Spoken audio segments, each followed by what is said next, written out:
Bueno, vamos a continuar con el estudio de los 12 y hoy nos queda el segundo, digamos, del segundo subgrupo. ¿Se acuerdan que estábamos dividiendo habíamos visto que ellos se dividían en 3 subgrupos y este sería del segundo subgrupo, el segundo en orden en las listas que uno ve. Vamos a leer un pasaje inicialmente, después vamos a mirar un videíto, que ahora les comento un poco, y después oramos, seguramente previo al video, y continuamos. Vamos a leer en Juan 1, 45 al 51. Juan 1, 45 al 51. Y les voy a pedir si podemos leer un versículo cada uno, aquellos rápidamente que vayan, que tengan el pasaje, vamos siguiendo la lectura. Arranco yo con el primero, y a medida que vayan encontrando, siguen con los siguientes. Felipe halló a Natanael y le dijo: hemos hallado a aquel de quien escribió Moisés en la ley, y así como los profetas, a Jesús, el hijo de José de Nazaret. Después de esto, lo que sucede, él acá está en la higuera, abajo de una higuera, que es lo que nos menciona la palabra. No sabemos qué está haciendo debajo de la higuera. Acá se lo ponen justamente como que está en un momento de frustración en su vida. Y después de esto, lo que va a acontecer, que sucede en el video, justamente es que Felipe, su amigo, lo llama, le dice que han encontrado al Mesías, y ahí es que van al encuentro de Jesús, los encuentra, y Jesús le dice: he aquí un verdadero israelita. Él dice: ¿cómo me conocés? ¿No? Y más o menos el pasaje que leímos, que ahora lo vamos a ir desglosando un poco en detalle. Pero bueno, lamento que el video no se vio, porque capaz que ayudaba un poquito a imaginarnos un poco, pero ya vamos a tener oportunidad, capaz que al final intentamos vuelta, vamos a ver. ¿Quién era Natanael? Natanael era muy cercano a Felipe y probablemente fueran amigos, siempre se los menciona juntos. Significaba su nombre, el nombre Natanael significaba Dios ha dado. Y en la mayoría de los evangelios se lo llama Bartolomé. Lo van a ver mencionado mucho en las listas como Bartolomé, que vendría a ser como un apellido en arameo, que viene a ser Bartomai, hijo de Tomai, ¿no? Es como muchas veces se lo menciona a Jesús como hijo de José, como una especie de apellido. ¿De dónde era Natanael? Juan 21:2, yo se los leo, dice: estaban juntos Simón Pedro, Tomás llamado el Dídimo, y Natanael de Caná de Galilea, los hijos de Zebedeo y otros 2 de sus discípulos. O sea, era de la aldea de Caná. Y les puede sonar el nombre porque en Caná fue donde, en las bodas de Caná, donde Jesús realizó su primer milagro público. En las bodas de Caná. Entonces allí era Natanael. ¿Qué más sabemos de Natanael? Algo que sabemos era que Natanael era un tanto prejuicioso. Y eso es por justamente cuando Felipe le va a anunciar que han encontrado al Mesías. ¿Y qué viene a ser un prejuicio? Es como un atajo mental que hace nuestra mente, ¿no? Con poca información e información de otras cosas que ha vivido, trata de sacar conclusiones precipitadas muchas veces. Entonces, lo que en este caso fue lo que intentó hacer Natanael. Aquí vemos a Felipe que viene con la noticia de que había encontrado al Mesías que tanto esperaban y que era Jesús de Nazaret, que habían encontrado el Mesías, Jesús, el hijo de José. En Juan 1, 45-46, que lo leímos allí, Felipe halló a Natanael y le dijo: hemos hallado a aquel de quien escribió Moisés en la ley, así como los profetas, a Jesús, hijo de José de Nazaret. Natanael, Natanael le dijo, ¿de Nazaret puede salir algo de bueno? Le dijo Felipe, ven y ve. ¿De Nazaret puede salir algo de bueno? Se preguntaba Felipe, ¿puede salir algo de bueno de Nazaret? Perdón, Natanael, creo que dije Felipe. Natanael era muy estudioso de las Escrituras, ya que cuando Felipe le dice, hemos encontrado a aquel de quien habla la ley de Moisés, enseguida dijo, captó quién era. Pero su comentario no venía por el lado de lo teológico, porque podría haber dicho, no, según el profeta Miqueas, en Miqueas 5:2, no, nosotros sabemos que Miqueas 5:2, pero según el profeta Miqueas, el Mesías saldría de Belén. Entonces, ¿cómo de Nazaret? No, no venía por ahí, sino que venía por algo más sentimental, más bien un prejuicio. ¿Qué tenía de malo de ser de Nazaret? Y algo que ya hemos hablado en alguna otra oportunidad, pero que los galileos eran despreciados por el resto de Israel. Por ejemplo, en Juan 7:52 yo se los leo, y se respondieron y le dijeron, ¿eres tú también Galileo? Escudriña y ve que de Galilea nunca se ha levantado profeta. O sea, vemos que Nicodemo era llamado Galileo de forma despectiva. Y se burlaban de los apóstoles llamándoles galileos ignorantes. Y ser de Galilea era motivo de desprecio. Pero los mismos galileos despreciaban a los de Nazaret. Y en su propia tierra de Nazaret, a Jesús lo despreciaban por ser hijo de un carpintero. En Lucas 4:22 dice, y todos daban buen testimonio de él, y estaban maravillados de las palabras de gracia que salían de la boca, y decían, ¿no es este el hijo de José? De forma despectiva, ¿cómo este hombre dice esto si es el hijo del carpintero? Muchos rechazaron a Jesús por causa de prejuicios. Natanael tenía esta misma clase de prejuicios. Él tenía un desprecio hacia Nazaret. Y alguien de Nazaret, e hijo de un carpintero, no cubría las expectativas que tenía él para quien debía ser el Mesías, lo que él esperaba de un Mesías.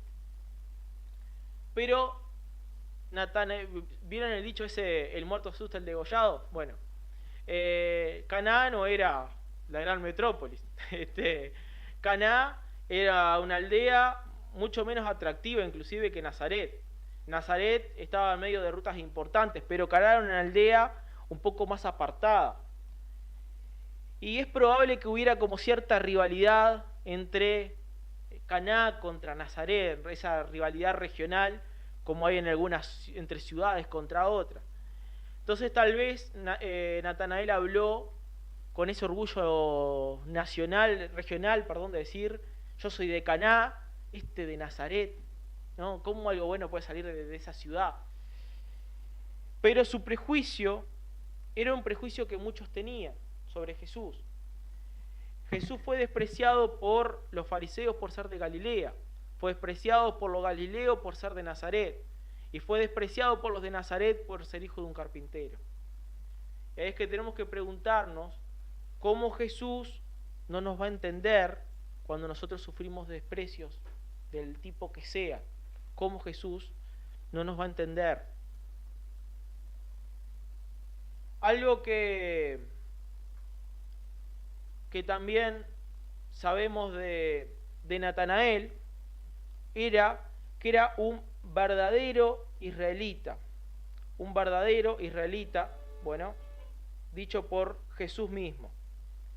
En Juan 1:45 dice, Felipe halló a Natanael y le dijo, hemos hallado a aquel de quien escribió Moisés en la ley, así como en los profetas, a Jesús, el hijo de José de Nazaret. Cuando, como vimos, no le da tantos detalles de quién era el Mesías, de qué significaba ser el Mesías. Enseguida ya captó la idea de a qué se refería Felipe. No le dijo, conocí a alguien que va a cambiar tu vida, sino que simplemente la referencia a Mesías, ya Natanael tenía el conocimiento de quién era el Mesías y lo esperaba. ¿Y cómo se venció ese prejuicio que tenía Natanael? Felipe no dio vueltas. Le dijo, ven y ve. Ven y mirá, le dijo. Y Natanael fue. Juan 1:47, ahí también dice, cuando Jesús vio a Natanael, que se le acercaba, dijo de él, he aquí un verdadero israelita, en quien no hay engaño. Un verdadero israelita en quien no hay engaño. Él no era un hipócrita, sino que su amor por Dios, su esperanza de que esperando al Mesías era genuina. Juan 1:48 dice, le dijo a Natanael, ¿de dónde me conoces? Respondió Jesús y le dijo, antes que Felipe te llamara, cuando estabas debajo de la higuera, te vi. Jesús le da una prueba de omnisciencia, como Dios. Le está diciendo, en ese momento que acá vimos, ¿no?, que estaba bajo la higuera, lo poco llegamos a ver, estaba en un momento que no sabemos qué estaba pasando allí. Acá la serie trataba de recrear algo, pero no sabemos qué pasaba allí. Pero seguro era un momento significativo para la vida de Natanael. Él estaba allí con un quebranto de corazón, algo estaba pasando allí que Jesús le hace referencia a eso, yo te vi debajo de la higuera. Y él entendió, ¿cómo sabe esto?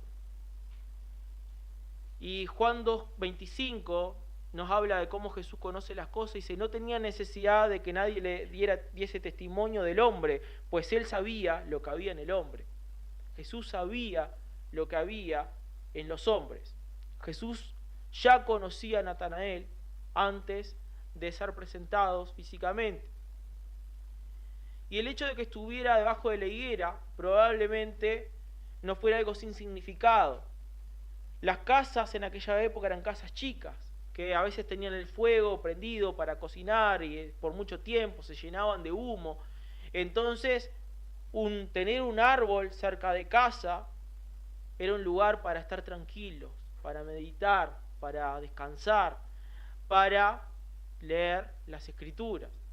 Entonces, tal vez estaba leyendo las Escrituras allí, debajo de la higuera, en la tranquilidad, probablemente cerca de su casa. Y Jesús le dijo, yo te vi allí. Y es probable que debajo de esa higuera, entonces Natanael estuviera estudiando las Escrituras. No sabemos qué pasaje podría estar estudiando, qué pasó allí, que tal vez estaba quebrantado, algo significativo pasó, que Jesús, con sola esa referencia, lo conmovió. Y con esta revelación, vemos en el versículo 49, y se respondió Natanael, le dijo, Rabí, tú eres el Hijo de Dios, tú eres el Rey de Israel. Con sola esa revelación, ya Natanael dijo, sí, es el Mesías. Y Rabí, tú eres el Hijo de Dios, tú eres el Rey de Israel. Y demuestra que esto tenía mucho más claro quién era el Mesías que su amigo Felipe. ¿Se acuerdan que Felipe recién en el último momento ya estaba Jesús por ¿cómo es? Por irse de estar al lado de ellos y no había entendido que Jesús mismo era Dios. Y acá lo entiende, porque, por ejemplo, una de las tantas citas como Sofonías 3:15, yo se los leo, dice, Jehová ha apartado tus juicios, ha echado fuera tus enemigos, Jehová es Rey de Israel en medio de ti, nunca más verás el mal. Entonces, al decirle, tú eres el Rey de Israel, estaba diciendo, tú eres Dios. O sea, tenía bien claro que Jesús era Dios mismo, algo que Felipe no había logrado llegar a entender en ese entendimiento. Y un verdadero israelita muchas veces es usado, bueno, hemos estado algunos hablando sobre la teología del pacto, y esto nos lleva a cómo la escritura es tan simple, pero a su vez tan compleja, que a veces hay posturas controversiales y que son difíciles de entender. Y la teología del pacto justamente usa este argumento, un verdadero israelita, para defender uno de sus puntos. Y se los comento abriendo un paréntesis ahí, pero aprovechando la oportunidad. Romanos 9, 6 al 8, Romanos 9, 6 al 8, dice, no que la palabra de Dios haya fallado, porque no todos los que descienden de Israel son israelitas, ni por ser descendientes de Abraham son todos hijos, sino en Isaac te será llamada descendencia. Esto es, no los que son hijos según la carne son los hijos de Dios, sino los que son hijos según la promesa son contados como descendientes. Y acá se da una pequeña diferencia entre la postura de teología del pacto y el dispensacionalismo. La teología del pacto afirma que siempre hubo un solo pueblo de Dios, el pueblo de la fe. O sea, que eran israelitas, verdaderos israelitas como Natanael, que tenían fe en Dios y que hoy en día es la iglesia. Y la dispensacionalismo habla de un Israel que van a haber, digamos, promesas para Israel específicas y después para la iglesia específicamente, y se separa en dos. Sin embargo, para la teología del pacto siempre fue un solo pueblo, y las profecías que eran aplicadas a Israel también son aplicables a la iglesia. Gálatas 3:7 dice, sabed por tanto que los que son de fe, estos son hijos de Abraham. Filipenses 3:3, porque nosotros somos la circuncisión, los que en espíritu servimos a Dios. Esto a modo paréntesis nomás, pero para la teología del pacto ese pueblo siempre fue uno y por lo tanto todas las promesas son aplicables, como les comentaba. Romanos 2, 28 al 29 dicen que no es judío el que es exteriormente, sino el que lo es en su interior. Entonces acá hay una distinción entre las dos posturas. Se habla de un Israel étnico por un lado, pero después un Israel de la fe. Y sea la postura que tengamos, hay algo que tenemos que tener cuidado. Y aprovecho también este paréntesis para eso. Que tenemos que tener cuidado cuando hacemos defensas ciegas sobre la nación de Israel.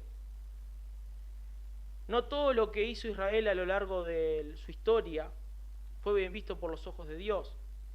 Y no todo lo que hace Israel hoy en día está bien visto a los ojos de Dios. Es una de las naciones que más necesita ser evangelizada, porque no reconocen a Cristo, a Jesús como el Mesías. Y es uno de los lugares que está seguramente nos va a tocar en el librito verlo, porque es uno de los lugares que más está necesitando evangelismo. Y hoy en día, cosas que está haciendo Israel en la guerra, tenemos que tener cuidado de no defender a capa y espada lo que Israel está haciendo, porque en muchas cosas se está cometiendo atrocidades. Entonces tenemos que tener mucho cuidado en eso. Algo que encontré por ahí que alguien escribió, que me gustó, que dice, algunos evangélicos ven al Estado de Israel como el pueblo bíblico de Dios, creyendo que todo lo que hace es bendecido.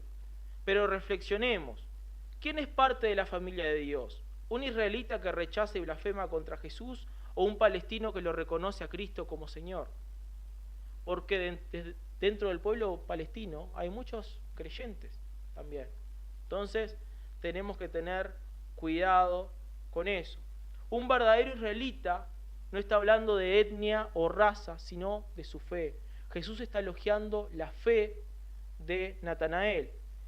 Y seguramente muchos de los discípulos también eran verdaderos israelitas, pero seguramente tenían grandes cualidades en su fe, Natanael, que Jesús lo resalta. Según algunas tradiciones, Natanael ministró, hablando de su final, ¿no? Ministró en Persia, en India, y llevó el Evangelio hasta Armenia. O sea, hoy en día vemos la iglesia de Armenia, ¿no? Vemos iglesias armenias por todos lados y en muchos países. Acá en Uruguay tenemos casos. Estoy queriendo acceder porque ahora hay unos puntos que queremos ver. Y pensar que eso empezó con la obra de Natanael allí evangelizando. No sabemos si realmente fue así, pero la tradición marca esto. No se sabe claramente cómo murió. Según algunas tradiciones, dice que fue crucificado y otras dicen que fue metido en una bolsa y arrojado al mar. No sabemos realmente cómo fue.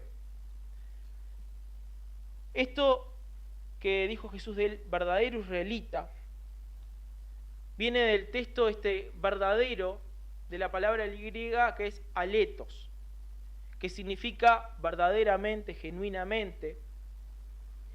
Y letos viene a ser oculto y a la negación, o sea, lo no oculto. Eso es ser verdadero, el verdadero israelita. Y esta misma palabra se va a usar más adelante para referirse a los cristianos. Dijo entonces Jesús a los judíos que habían creído en él, en Juan 8:31. Si vosotros permanecéis en mi palabra, seréis verdaderamente mis discípulos. Entonces la pregunta ya no es sobre Natanael, la pregunta es sobre vos y sobre mí. Si somos realmente, no diríamos verdaderos israelitas, sino verdaderos cristianos. Y bueno, quería mostrar unos puntos que creo que no se van a ver, porque se está desconectando seguido. A ver si rápidamente podemos ver. ¿Qué es ser un cristiano genuino? ¿Qué es ser un verdadero cristiano? 1. Comprometerse bajo la autoridad de Dios. Dice Lucas 9:59 al 62, nadie que después de poner la mano en el arado mira hacia atrás es apto para el reino de Dios.